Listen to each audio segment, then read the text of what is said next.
Shalom saudara-saudari. Bertemu lagi kita di dalam program ROR TNI Malaysia. Pada hari ini saya akan membawakan mesej yang dibawakan oleh Pastor Chris yang bertajuk Apabila Kamu Hidup Dalam Namanya. Kolose 3 ayat yang ke-17 mengatakan, dan segala sesuatu yang kamu lakukan dengan perkataan atau dengan perbuatan, lakukanlah semuanya itu dalam nama Tuhan Yesus, sambil mengucap syukur kepada Allah dan Bapa melalui Dia. Nama Yesus tidak pernah gagal. Itulah sebabnya Alkitab mengatakan bahawa kita mesti melakukan semua perkara dalam namanya. Apakah maksudnya? Ia tidak bermakna apabila kamu ingin makan, contohnya kamu berkata, aku makan makanan ini dalam nama Yesus. Atau apa saja yang kamu mahu lakukan, kamu berkata, aku melakukannya dalam nama Yesus. Tidak, ia bukan suatu pengumuman yang berterusan. Sebaliknya, maksudnya adalah kamu menjalani hidupmu dalam nama Yesus dalam semua situasi, dengan mempunyai kesedaran bahawa kamu hidup untuk Dia, dalam Dia, dan sebagai wakilnya dalam semua keadaan. Apabila kamu hidup dalam namanya, kamu akan hidup dalam penguasaan ke atas kesakitan, penyakit, dan kelemahan.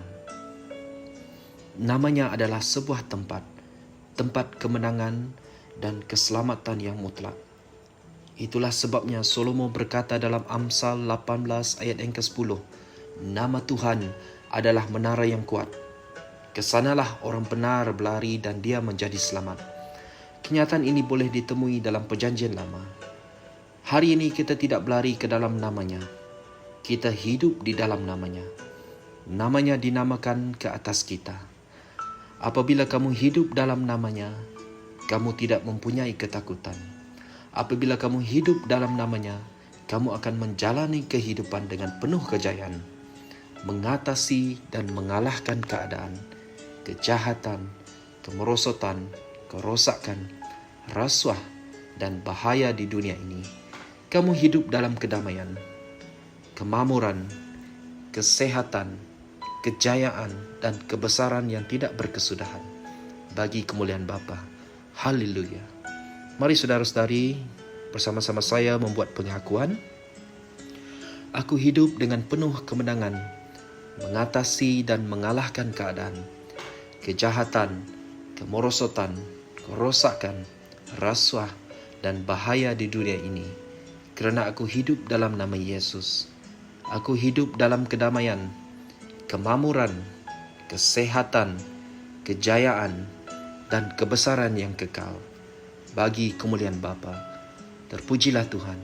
Untuk renungan tambahan, mari kita sama-sama melihat di dalam Kolose 3 ayat yang ke-17, Lukas 10 ayat ke-19, dan Yohanes 14 ayat ke-13 hingga 14. Terima kasih. Tuhan Yesus memberkati saudara-saudari. Kami percaya saudara-saudari semua telah diberkati dengan perkongsian firman dari Rhapsody Reality.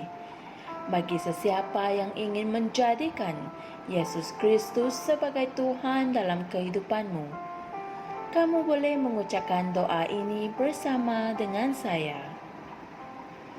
Ya Tuhan Allah, aku mempercayai Yesus Kristus, Anak Allah yang hidup dengan sepenuh hatiku.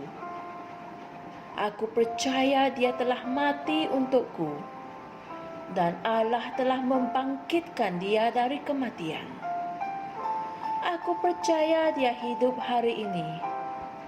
Aku mengaku dengan mulutku bahawa Yesus Kristus adalah Tuhan dalam hidupku mulai dari hari ini. Melalui Dia dan di dalam namanya, aku mempunyai kehidupan yang kekal. Aku telah dilahirkan semula.